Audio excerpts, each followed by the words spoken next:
بسم اللہ الرحمن الرحیم۔ السلام علیکم۔ غزوہ بدر میں حضرت خبیب رضی اللہ تعالیٰ عنہ نے حارث بن عامر بن نوفل کو قتل کر دیا۔ اختتام جنگ کے بعد مشرکین کا شکست خوردہ بقیہ لشکر مکہ کی طرف لوٹا تو حارث کے بیٹوں نے اپنے باپ کے قاتل کا نام پوچھا۔ مشرکین نے حضرت خبیب بن عدی رضی اللہ تعالیٰ عنہ کا نام بتایا۔ سن 4 ہجری میں رسول اکرم صلی اللہ علیہ وسلم نے عاصم بن ثابت انصاری رضی اللہ تعالیٰ عنہ کو 10 آدمیوں پر امیر بنا کر تبلیغ کے لیے روانہ فرمایا۔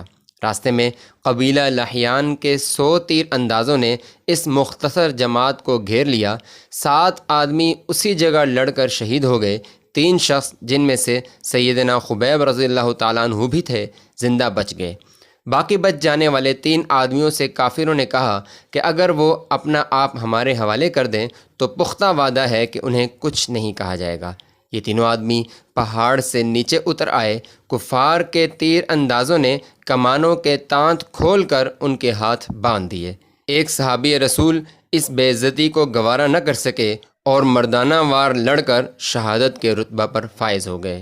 اب صرف 2 شخص باقی رہ گئے۔ ان کو لے جا کر مکہ کے بازار میں فروخت کر دیا گیا۔ اسلام کے اس یوسف یعنی حضرت خبیب بن عدی رضی اللہ تعالیٰ عنہ کو حارث بن عامر کے بیٹوں نے خرید لیا، کیونکہ انہیں اپنے باپ کے قاتل کی شدت سے تلاش تھی۔ عقبہ بن حارث نے انہیں اپنے گھر میں لا کر قید کر دیا۔ عقبہ کی بیوی کھانا کھلاتے وقت ہاتھ کھول دیا کرتی تھی۔ سیدنا خبیب رضی اللہ تعالیٰ عنہ نے 3 باتوں کی درخواست کی تھی۔ نمبر 1 میٹھا پانی پلانا، نمبر 2 بتوں کا ذبیحہ نہ کھلانا، اور نمبر 3 قتل سے پہلے خبر کر دینا۔ یہ آخری درخواست عقبہ کی بیوی سے بھی کی تھی۔ قتل کا ارادہ ہوا تو اس کی بیوی نے انہیں آگاہ کر دیا۔ انہوں نے طہارت کے لیے استرا مانگا، اس نے لا کر دے دیا۔ اس کا بچہ کھیلتا کھیلتا حضرت خبیب رضی اللہ تعالیٰ عنہ کے پاس چلا آیا۔ انہوں نے اس کو اپنی ران پر بٹھایا۔ ماں کی نظر پڑی تو دیکھا ننگا استرا ان کے ہاتھ میں ہے اور بچہ ان کے زانوں پر ہے۔ یہ منظر دیکھ کر وہ کانپ اٹھی۔ سیدنا خبیب رضی اللہ تعالیٰ عنہ نے فرمایا، تمہارا کیا خیال ہے کہ میں اپنے خون کا اس بچے سے انتقام لوں گا؟ حاشا، ہرگز نہیں، یہ ہماری شان نہیں۔ سیدنا خبیب رضی اللہ تعالیٰ عنہ کی باتوں کا اس پر خاص اثر ہوا۔ کہتی تھی کہ میں نے خبیب رضی اللہ تعالیٰ عنہ سے بہتر کسی قیدی کو نہیں دیکھا۔ میں نے بارہا ان کے ہاتھ میں انگور کا خوشہ دیکھا، حالانکہ اس زمانے میں انگور کی فصل بھی نہ تھی۔ اس کے علاوہ وہ بندھے ہوئے بھی تھے، اس لیے یقیناً وہ خدا کا دیا ہوا رزق تھا جو خزانہ غیب سے ان کو ملتا تھا۔ سیدنا خبیب رضی اللہ تعالیٰ عنہ کے قتل میں مشرکین نے بڑا اہتمام کیا۔ حرم سے باہر تنعیم میں ایک درخت پر سولی کا پھندا لٹکایا گیا۔ آدمی جمع کیے گئے، مرد، عورتیں، بوڑھے، بچے، امیر و غریب، غرض ساری خلقت تماشائی تھی۔ جب لوگ عقبہ کے گھر سے ان کو لینے کے لیے آئے تو فرمایا، ذرا ٹھہر جاؤ، 2 رکعت نماز پڑھ لوں۔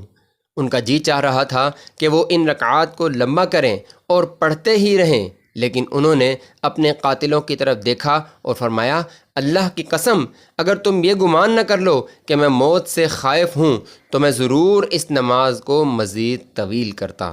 نماز سے فارغ ہو کر مقتل کی طرف روانہ ہوتے ہوئے راستے میں یہ دعا زبان پر تھی، اللہم احصہم عددا وقتلہم بددا ولا تبق منہم احدا۔ اے میرے پروردگار، تو ان کو شمار کر اور ان کو ایک ایک کر کے قتل کر اور ان میں سے کسی کو نہ چھوڑ۔ جب صلیب کے تختہ پر چڑھایا گیا تو ایک سخت دل نے سیدنا خبیب رضی اللہ تعالیٰ عنہ کے جگر کو چھیدا اور پوچھا، کیا تو چاہتا ہے کہ اس وقت محمد صلی اللہ علیہ وسلم تیری جگہ ہو اور تو صحیح سلامت اپنے اہل خانہ میں ہو؟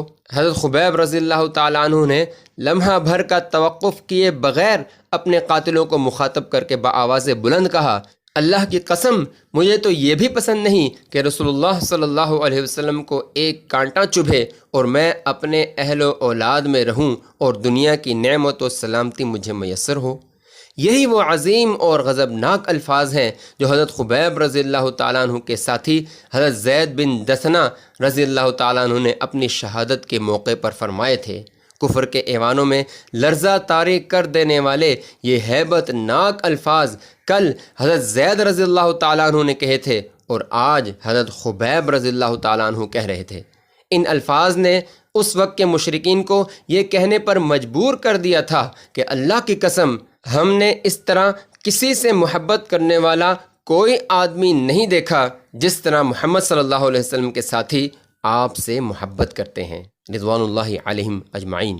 پھر ان سے کہا گیا کہ تم اسلام چھوڑ دو، تمہیں آزاد کر دیا جائے گا۔ سیدنا خبیب رضی اللہ تعالیٰ عنہ نے فرمایا کہ خدا کی قسم اگر تمام دنیا کی سلطنت بھی میرے سامنے پیش کر دو تب بھی میں اسلام نہیں چھوڑ سکتا۔ آخر عقبہ بن حارث اور مغیرہ عبدری نے گلے میں پھندا ڈالا اور ہمیشہ کے لیے ان کو راحت کی نیند سلا دیا۔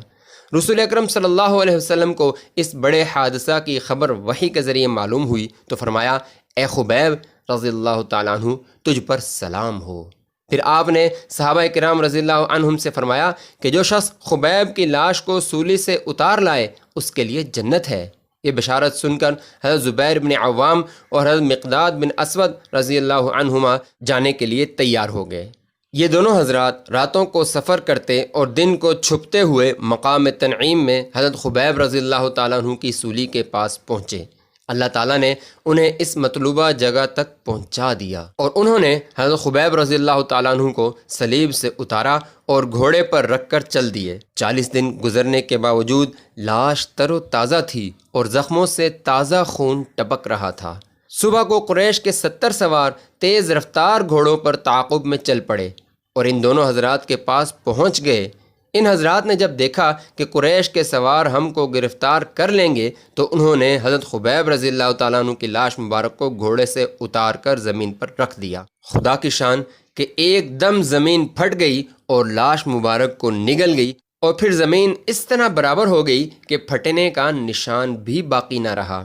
یہی وجہ ہے کہ حضرت خبیب رضی اللہ تعالیٰ عنہ کا لقب بلیع الارض ہے، یعنی جنہیں زمین نگل گئی ہو۔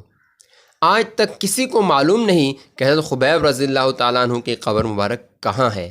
سعد بن عامر رضی اللہ تعالیٰ عنہ جو سیدنا عمر فاروق رضی اللہ تعالیٰ عنہ کے عمال میں سے تھے، ان کا یہ حال تھا کہ کبھی کبھی یکبارگی بے ہوش ہو جایا کرتے تھے۔ سیدنا عمر فاروق رضی اللہ تعالیٰ عنہ نے ان سے وجہ پوچھی تو بولے، مجھے نہ کوئی مرض ہے اور نہ ہی کچھ شکایت ہے۔ جب سیدنا خبیب رضی اللہ تعالیٰ عنہ کو سولی پر چڑھایا گیا تو میں اس مجمع میں موجود تھا۔ مجھے جس وقت خبیب رضی اللہ تعالیٰ عنہ کی باتیں یاد آ جاتی ہیں میں کانپ کر بے ہوش ہو جاتا ہوں، مجھے اپنے آپ پر قابو نہیں رہتا۔ اللہ تعالیٰ اسلام کے ان شہیدوں سے راضی ہو اور ان پر کروڑ رحمت نازل فرمائے رضوان اللہ علیہم اجمعین۔ اچھے واقعات سننے کے لیے چینل کو سبسکرائب کریں۔